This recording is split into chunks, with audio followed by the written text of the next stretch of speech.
Hi అండి. అందరికీ నమస్తే. ఈరోజు వీడియోలో మనం వినబోయే కథ ఏంటో తెలుసుకునే ముందు మీ అందరికి కూడా నాది చిన్న రిక్వెస్ట్. కొత్తగా మన ఛానల్ చూస్తున్న వాళ్ళు తప్పకుండా ఒక లైక్ చేసి మీ ఫ్రెండ్స్‌కి, ఫ్యామిలీ మెంబర్స్‌కి షేర్ చేయండి. అలాగే ఇలాంటి మరెన్నో మంచి మంచి కథలు వినాలనుకుంటే ఛానల్‌ని వెంటనే సబ్స్క్రైబ్ చేసుకొని పక్కన ఉన్న బెల్ ఐకాన్ని క్లిక్ చేయండి. మరి ఇప్పుడు లేట్ చేయకుండా కథలోకెళ్ళిపోదాం. రాత్రి భోజనాలు ముగిశాక పడుకోబోయే ముందు నా భార్య వల్లితో అన్నాను. వచ్చే వారంలో ఆఫీస్‌కి 15 రోజులు సెలవు రాబోతున్నాయి వల్లి. ఇండియాకి వెళ్దామా? అని. అందుకు తను, ఎందుకండి ఇండియాకి? కిందటిసారి ఇండియాకి వెళ్ళినప్పుడు మన బంధువులందరినీ కలిసే వచ్చాం కదా! మావయ్య గారు ఉన్నప్పుడంటే ఆయన చూడడానికని వెళ్ళేవాళ్ళం. ఇప్పుడు మావయ్య గారు లేరు. మరి ఇంకెందుకండి వెళ్ళటం? అడిగింది వల్లి. వల్లి అడిగిన ప్రశ్నకు నేను కాసేపు మౌనంగా ఉండి, ఈసారి మా అమ్మని చూడటానికి ఇండియాకి వెళ్దామంటున్నాను వల్లి అన్నాను. నా మాటలకు వల్లి ఆశ్చర్యంగా, ఏంటి? మీ అమ్మనా?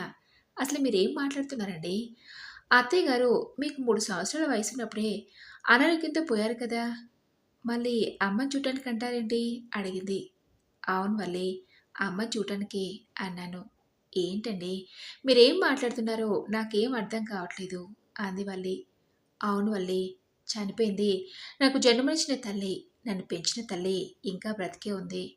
ఎన్నోసార్లు అమ్మ చూడటానికి ఇండియాకి వెళ్దాం అనుకున్నాను కానీ ఏదో ఒక పని చూస్తుండగానే 10 సంవత్సరాలు గడిచిపోయాయి. చదువు, ఉద్యోగం, పెళ్లి, పిల్లలు ఈ బాధ్యతలో పడి అమ్మ చూడటానికి వెళ్దామని ఎన్నిసార్లు అనుకున్నా వెళ్ళలేకపోయాను. అందుకే ఈసారి ఎలాగైనా అమ్మ చూడటానికి వెళ్ళాలని నిర్ణయించుకున్నాను. అంతేకాదు, వీలైతే ఆవిని మన ఇంటికి తీసుకొచ్చుకుని కొంతకాలం చూసుకోనుకున్నది నా కోరిక వల్లి అని చెప్పాను. నా మాటలు అర్థం కాక, నాకేం అర్థం కావట్లేదు, కాస్త అర్థమయ్యేలా చెప్పండి అడిగింది. తను అలా అడగటంతో తులసమ్మ గుర్తొచ్చి ఒక్కసారిగా నాకు నా గతమంతా కళ్ళ ముందు కదలాడింది. నా పేరు కృష్ణప్రసాద్. మా అమ్మ నాన్నలు రఘుపతి, కౌసల్యాదేవి. వాళ్ళకి నేనొక్కనే సంతానం. అమ్మా నాన్నలకు పెళ్ళైన 7 సంవత్సరాలకు పుట్టిన ఒక్కగానొక్క సంతానమని నన్ను చాలా అపురూపంగా చూశారట. నాకసలు ఈ జీవితంలో పిల్లలే పుట్టరేమో, నేను ఇక తల్లినయ్యే అవకాశమే లేదేమో అనుకున్న అమ్మ నాకు జన్మనిచ్చి తల్లిగా తన ప్రేమను పూర్తిగా పంచుకున్నానే.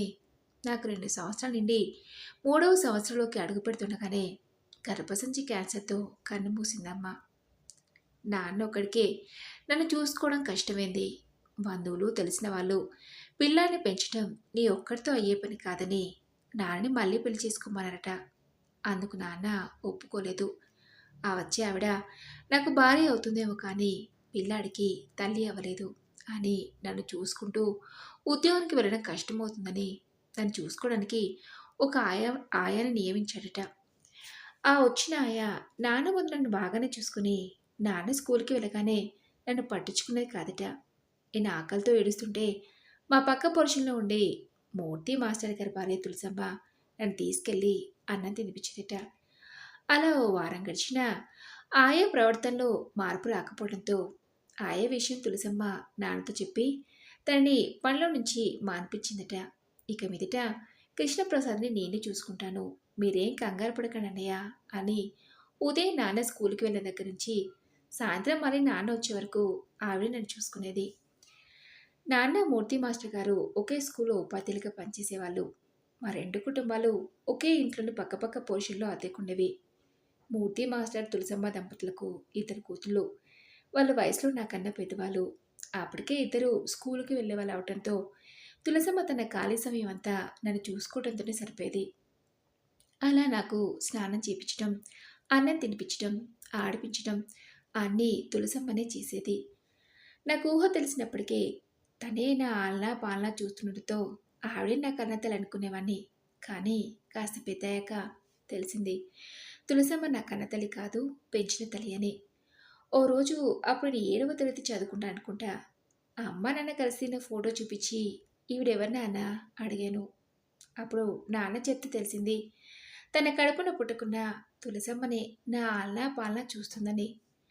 అలా నాకు 10 ఏళ్ల వయసొచ్చే వరకు కూడా తులసమ్మ చేతిలో పెరిగి నాన్నకి వేరే ఊరికే ట్రాన్స్ఫర్ అవడంతో తన నుంచి దూరంగా వెళ్ళిపోవాల్సి వచ్చింది. నా కన్నతల్లి తులసమ్మ కాకుండా నాకు మాటలు నేర్పించింది, చిన్నప్పుడు నిద్రపుచ్చింది, అన్నం తినడం నేర్పించింది అన్నీ తానే. మొదటిసారి తనని విడిచి దూరంగా వెళ్తున్నానే వార్త విని తట్టుకోలేకపోయాను. తులసమ్మది అదే పరిస్థితి. నేను దూరం అవుతున్నానంటే తను తట్టుకోలేకపోయింది. నాన్న అడిగింది కూడా, కృష్ణప్రసాద్ని మా దగ్గరే ఉండనివ్వండి, పాఠశాల చదువు పూర్తయ్యే వరకు కృష్ణని మేమే చూసుకుంటామని. కానీ అందుకు నాన్న ఒప్పుకోలేదు. కారణం, నాన్న కూడా నాకు దూరంగా ఉండలేరు కాబట్టి. అలా నాన్న ఉద్యోగ ట్రాన్స్ఫర్ కారణంగా వేరే ఊర్లో ఉంటున్న ప్రతి 10-15 రోజులకు ఒకసారి నేను నాన్న తప్పకుండా మూర్తి మాస్టర్ గారింటికి వెళ్ళేవాళ్ళం. ఆ రోజు అమ్మను చూడబోతున్నానని నాకు చాలా సంతోషంగా అనిపించేది. అలా చూస్తుండగానే కాలం కింద తిరిగి నా 10వ తరగతి, ఇంటర్, ఇంజనీరింగ్ పూర్తయింది.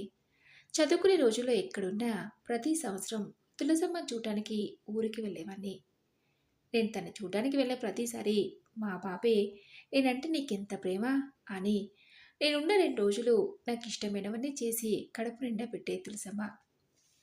అలా నాది ఇంజనీరింగ్ పూర్తయిన వెంటనే నేను ఎంఎస్ చేయడం కోసం అమెరికాకు వెళ్ళడం, కొంతకాలం గడిచాక నాన్న రిటైర్ అవ్వడం, అమెరికాలో నాది ఎంఎస్ పూర్తి కావడం అన్నీ అలా జరిగిపోయాయి.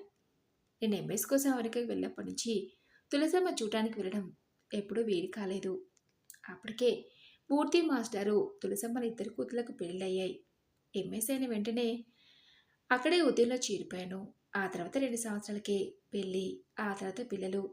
అనారోగ్య కారణంగా నాన్న కాలం చేయటం.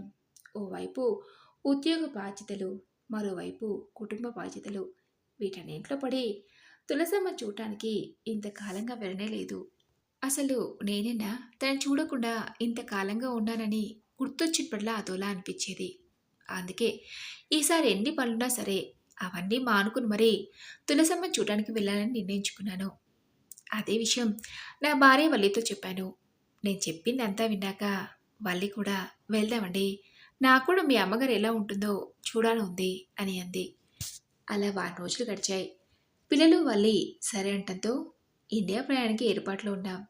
ఎదురు చూస్తున్న ఆ రోజు రానే వచ్చింది. ఆ రోజే మా ఇండియా ప్రయాణం. మరో 24 గంటల్లో నేను తులసమ్మ చూడబోతున్నానని నాకు చాలా సంతోషంగా అనిపించింది. ప్రయాణం మొత్తంలో తులసమ్మతో ముడిపడి ఉన్న నా బాల్యపు రోజులను గుర్తు చేసుకున్నాను. ఆ ఆలోచనలోనే మేము ప్రయాణం చేసిన ఫ్లైట్ హైదరాబాద్లో ల్యాండ్ అయింది. అక్కడి నుంచి తులసమ్మ వాళ్ళ ఊరు చేరుకోవడానికి కారులో మరో 2 గంటల ప్రయాణం చేయాలి. ఎప్పుడూ పెద్ద పెద్ద భవనాలు, ఇసుక పోస్తే రాళ్ళంతా కిక్కిరిసిపోయి ఉండే రోడ్ల మీద తిరిగిన మాకు ఆ వాతావరణం ఎంతో ఆహ్లాదం పంచింది. ఎటు చూసినా పచ్చదనం, స్వచ్ఛమైన గాలి. ఆహా! తులసమ్మ దగ్గరికి వెళ్లకుండానే తల్లి ఒడికి చేరుకున్నాననే ఏదో తీయని అనుభూతి. 24 గంటలు ప్రయాణం చేస్తే వచ్చిన అలసటంతా ఆ 2 గంటల్లో తీరిపోయింది. మేము ప్రయాణం చేసిన కారు వేగం లాగానే నా ఆలోచనలు కూడా. తులసమ్మ ఇప్పుడు ఎలా ఉందో, ఏం చేస్తుందో, నన్ను చూసి గుర్తుపడుతుందో లేదో, ఇలా రకరకాల ఆలోచనలు. అలా 2 గంటలకు మా ప్రయాణం ముగిసి తులసమ్మ మూర్తి మాస్టర్ గారి ఇంటికి చేరుకున్నాం. కారు దిగి గబగబా వెళ్ళి తలుపు తట్టాను. నాకు తెలుసు ఖచ్చితంగా తలుపుని తులసమ్మనే తీస్తుందని. నేను ఊహించిన విధంగానే జరిగింది. కాకపోతే తన మొహంలో ఏదో వెళ్తి. అంతకు ముందులా నిండుగా పెద్ద కుంకుమ బొట్టు, చేతి నిండా గాజులు, బంగారు ఆభరణాలతో ఎప్పుడూ కలకల్లాడుతూ మహాలక్ష్మిలా మెరిసిపోయే తులసమ్మ మొహం ఇప్పుడు వెలవెలపోయింది. ఓహ్! మూర్తి మాస్టర్ గారు పోయారని ఆ మధ్యన ఎవరో చెప్పారు కదూ, మర్చిపోయాను.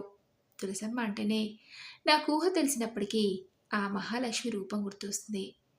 ఇప్పుడు మొదటిసారిగా అవన్నీ లేకుండా చూసేసరికి ఒక్కసారిగా నేను చూస్తున్నది తులసమ్మనేనా అనిపించింది. ఎవరు కావాలి బాబు అన్న తులసమ్మ గొంతు విని తేరుకుని, నేను తులసమ్మ, నీ కృష్ణప్రసాద్ని గుర్తుపట్టలేదా అడిగాను. నా మాటలకి తులసమ్మ ఒక క్షణం ఆశ్చర్యంగా చూసి, నువ్వా కృష్ణప్రసాద్, ఎలా ఉన్నా బాబు, లోపలికి రా, కళ్ళజోడు పెట్టుకోలేదు కదా, సరిగా కనిపించలేదు, కృష్ణ అని లోపలికి రమ్మని పిలిచి వేగంగా లోపలికి నడిచి కళ్ళజోడు పెట్టుకుని మళ్ళీ నా దగ్గరకు వచ్చి నా మొహాన్ని తన 2 చేతుల్లోకి తీసుకుని, నేను బ్రతికుండగా మళ్ళీ నేను చూస్తాననుకోలేదు కృష్ణ, నేను ఇంకా నీ గుర్తున్నానా అడిగింది తులసమ్మ. అందుకు నేను ఎలా మర్చిపోతాను తులసమ్మ, ఎప్పటికప్పుడు నేను చూడటానికి రావాలని అనుకుంటున్నాను, కానీ ఏదో ఒక పని వల్ల రాలేకపోయాను. ఈసారి ఎలాగైనా ఎన్ని పనులా మానుకుని నేను చూడటానికి రావాలనుకుని వచ్చేశాను అని చెప్పాను.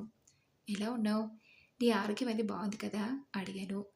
నా ప్రశ్నకి తులసమ్మ, నాకేమేం కృష్ణ, నేను బాగానే ఉన్నాను.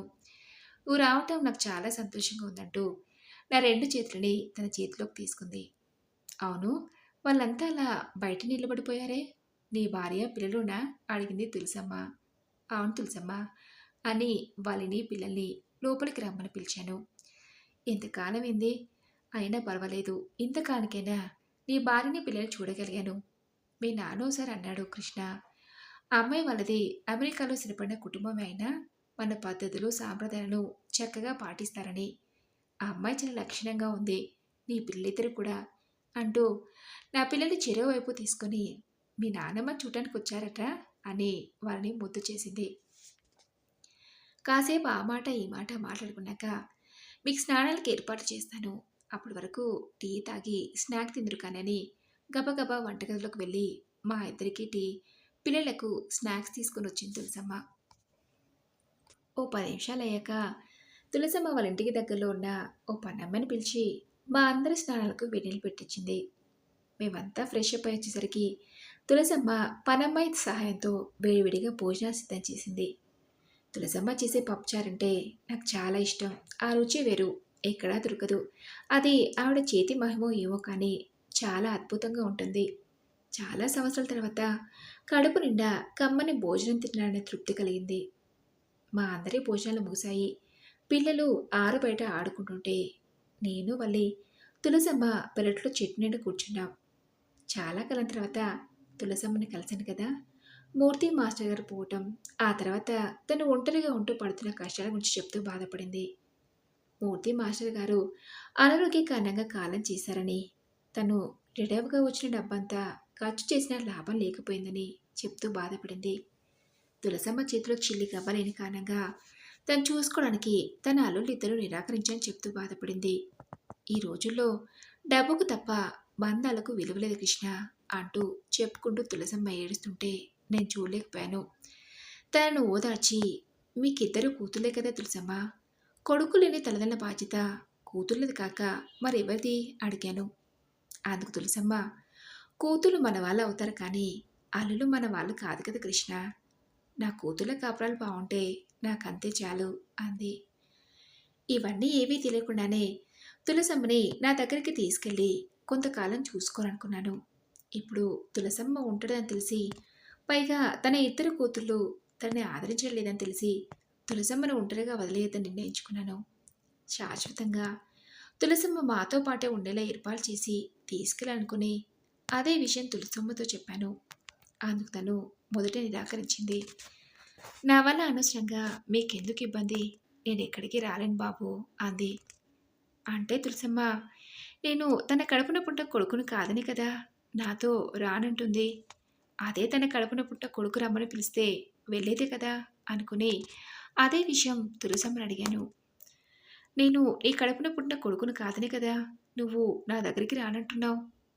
నువ్వు అలా ఆలోచించి నన్ను పెంచినా నేను మాత్రం ఎప్పుడూ నిన్నలా అనుకోలేదు తులసమ్మ. నాకు అమ్మ అంటే మా తులసమ్మనే అనుకుని పెరిగాను అని చెప్పాను. నా మాటలు తులసమ్మకు బాధని కలిగించాయో ఏమో. ఇంత మాట అన్నావు కృష్ణ, కన్న ప్రేమ కంటే పెంచిన ప్రేమే గొప్పదంటారు. నాకు నా ఇద్దరి పిల్లలెంతో, నువ్వు అంతే కృష్ణ. నా పిల్లల్ని నేనెప్పుడూ వేరుగా అనుకోలేదు. నువ్వు నమ్మాలంటే నేను నీతో రావాలంటే అలాగే తప్పకుండా వస్తాను కృష్ణ అని చెప్పింది తులసమ్మ. తులసమ్మ మాతో రావడానికి ఒప్పుకోగానే ముందు తన ఇద్దరు కూతులతో మాట్లాడి అందుకు వాళ్ళు ఒప్పుకున్నాకే తనని మాతో పాటు అమెరికా తీసుకెళ్ళ కావాల్సిన ఏర్పాట్లు మొదలుపెట్టాను. నా సెలవు పూర్తయ్యేసరికి తులసమ్మని మాతో పాటు అమెరికాకి తీసుకెళ్ళ కావాల్సిన ఏర్పాట్లన్నీ పూర్తవడంతో అందరం కలిసి అమెరికాకు వెళ్ళాం. తులసమ్మ ఇప్పుడు నా దగ్గరే చాలా సంతోషంగా ఉంది. తను నాతో ఉండగా ఇంకెప్పటికీ నేను తల్లిలేని వాడిని కాదు. మరిదండి రోజు కథ. ఈ కథపై మీ విలువైన అభిప్రాయాల్ని నాతో కామెంట్ బాక్స్లో షేర్ చేసుకోండి. అలాగే ఈ కథ మీకు నచ్చింది అనుకుంటున్నాను. నచ్చితే తప్పకుండా ఒక లైక్ చేసి మీ ఫ్రెండ్స్కి, ఫ్యామిలీ మెంబర్స్కి షేర్ చేయండి.